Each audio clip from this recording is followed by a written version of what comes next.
அப்பா பார்த்து என்ன தப்பா பேச என்னடா பண்ண? பட்ராஸ் பாட்னி. டூர்ல நடக்கிற எல்லா விஷயத்தையும் நீ நோட் பண்ணி வச்சுக்கோ. நான் ஸ்கூலுக்கு வந்தது இதெல்லாம் கேட்டு தெரிஞ்சுக்கிறேன். சரிடி, நான் சொல்றேன், நீ போயிட்டு வா. சித்தி போலாமா? போலாம் போலாம். பாத்து வா. ஐயோ, ரொம்ப வலிக்குதா? இரு, பேக் எடுத்துட்டு வந்துடுறேன். இருங்க, நான் எடுத்துறேன். அம்மா போயிட்டு இன்ஃபார்ம் பண்ணு. பாத்து போயிட்டு வா. சரிங்க டீச்சர். மிஸ் பாத்துடா. பாத்து இறங்க. பாத்து மெதுவா. டேக் கேர் மது. போயிட்டு இன்ஃபார்ம் பண்ணு. வா மது.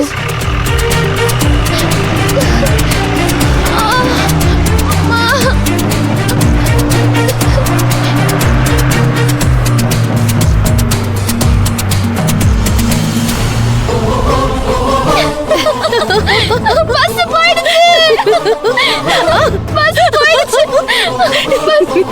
சித்தி, நம்ம பிளான் வொர்க் அவுட் ஆயிடுச்சு. இனிமேல் என் இஷ்டம் போல சென்னைக்கு போவேன். நல்லா சுத்தி பார்ப்பேன். Jolly jolly jolly. மது, உன்னை இப்படி ஹாப்பியா பார்க்க எனக்கு எவ்வளவு சந்தோஷமா இருக்கு தெரியுமா? நீ இவ்ளோ ஹாப்பியா வேணா நான் உனக்காக எது வேணாலும் செய்வேன் மது. சித்தி, நீங்க இப்ப எனக்கு ஒண்ணு செஞ்சா போதும். என்னை கூட்டிட்டு போக அர்ஜுன் வெயிட் பண்ற இடத்துக்கு என்னை டிராப் பண்ணா மட்டும் போதும் சித்தி. அட ஆமால, அவங்க வேற உனக்காக வெயிட் பண்ணிக்கிட்டு இருப்பாங்கல்ல. அவங்க இருக்கிற இடம் உனக்கு தெரியுமா? தெரியும் சித்தி. நீங்க ஆட்டோல இருங்க, நான் வழி சொல்றேன். சரி, வா.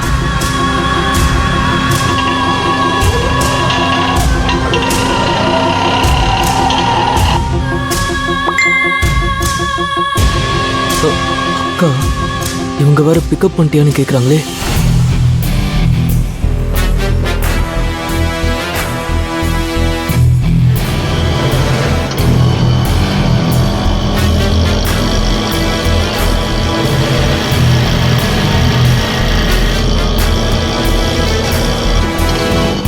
அண்ணா, அந்த ரைட்ல நிப்பாட்டுங்கண்ணா.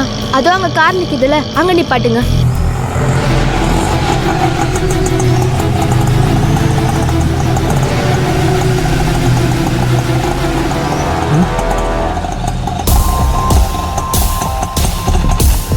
அப்பாடா, சொன்னபடி கரெக்டா வந்துட்டாலே. இனிமே உன் வீட்டுக்கு திரும்பி போகவே முடியாதுடி. ஆமா. ஹாய் அர்ஜுன். ஒரு நிமிஷம், நான் கூப்பிடுறேன். மது, வரதுக்கு ஏன் இவ்ளோ லேட்டு? நீ சீக்கிரமே வந்துருவன்னு நான் எக்ஸ்பெக்ட் பண்ண தெரியுமா? எல்லாரையும் நடிச்சு ஏமாத்திட்டு வரணும்ல, அது எவ்வளவு பெரிய ரிஸ்கான வேலை தெரியுமா? எப்படியோ உனக்கு கொடுத்த டாஸ்கா சிறப்பா செஞ்சு முடிச்சிட்ட. மது, உன் ஃப்ரெண்டு வித்யாவை எங்க காணோம்? நீ அவ கூட தானே போறேன்னு சொன்ன. அதானே. அர்ஜுன், வித்யா எங்க? அவ வரலையே உங்க கூட? வித்யாவா? அவ ஷாப்பிங் மால்ல பர்ச்சேஸ் பண்ணிக்கிட்டு இருக்கா மது. நீ வந்ததும் நம்ம 3 பேரும் போய் அவளை பிக் பண்ண போறோம். இதான் இப்ப இருக்கிற பிளானே. ஹாய் விக்கி. ஹாய் மது. நீதான் விக்கியா? ஆமா madam, I am Vicky. Freelance போட்டோகிராஃபரா இருக்கேன். நீ போட்டோகிராஃபர்னு எனக்கு ஏற்கனவே தெரியும். வித்யாவோட பர்த்டே அன்னைக்கு எங்க மதுவை நீ தானே போட்டோ பிடிச்ச. அதுக்காக உன்கிட்ட செவந்தி கூட சண்டை போட்டாளே. ஆமா மேடம், அது ஒரு பெரிய கதை. அவங்களுக்கு கொஞ்சம் கூட மனசே இல்ல.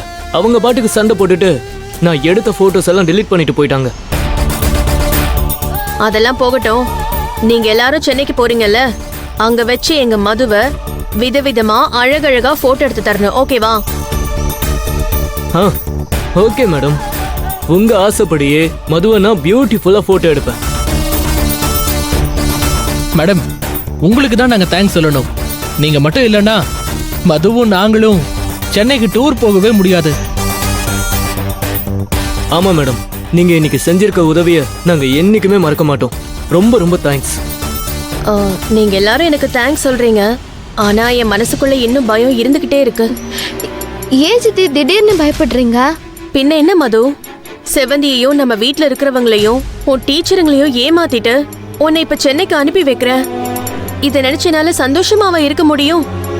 நீ எப்ப திரும்பி வருவியோன்னு நினைச்சு எனக்கு காய்ச்சலே வந்துரும் மது. மேடம், நீங்க ஒன்னும் பயப்படாதீங்க. நாங்க ஒன்னும் அனாவசியமா ஊரை சுத்தி லேட்லாம் பண்ண மாட்டோம். ஸ்கூல்ல எப்ப திரும்பி வருவாங்களோ அதே டைம்ல நாங்களும் திரும்ப வந்துருவோம். ஆமா சித்தி, டூர் முடிஞ்சு ஸ்கூல் பசங்க திரும்ப வர டயத்துல நானும் நம்ம வீட்ல இருப்பேன். மேடம், கரெக்ட் டைமுக்கு நாங்க திரும்ப வந்துருவோம். நீங்க பயப்படாம இருங்க. எல்லாரும் சொல்றீங்க, அதனால நான் உன்னை இப்ப அனுப்பி வைக்கிறேன் மது. நான் எடுக்கிறது ரொம்ப ரிஸ்கான காரியம். இதுல என்ன மாட்டி விட்டுறாத. பத்திரமா திரும்பி வந்துரு. சித்தி, என்ன இப்படி கண் கலங்குறீங்க? நான் உங்களை எவ்வளவு போல்டுன்னு நினைச்சிட்டு இருக்கேன். நீங்க எப்படின்னா இப்படி இருக்கீங்க?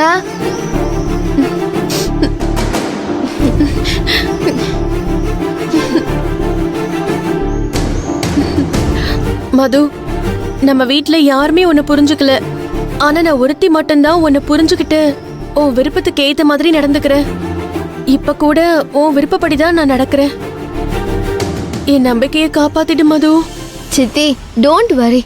நான் சென்னைக்கு போய் சுத்தி பார்த்துட்டு சரியான டைமுக்கு வீட்டுக்கு வந்துருவேன். இது ப்ராமிஸ் சித்தி. தேங்க்ஸ் மது.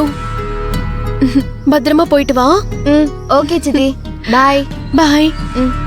Bye madam. ஆ. பாய். போலாம்.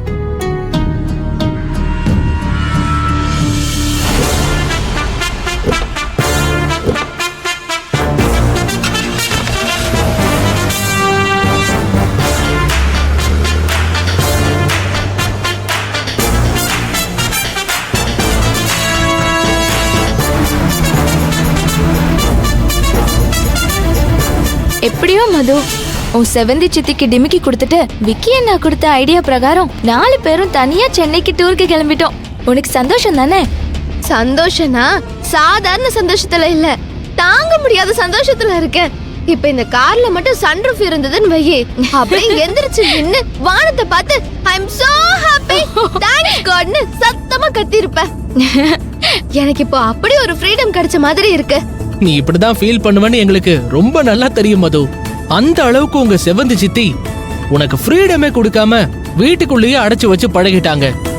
எப்பவுமே இப்படிதான் அர்ஜுன்.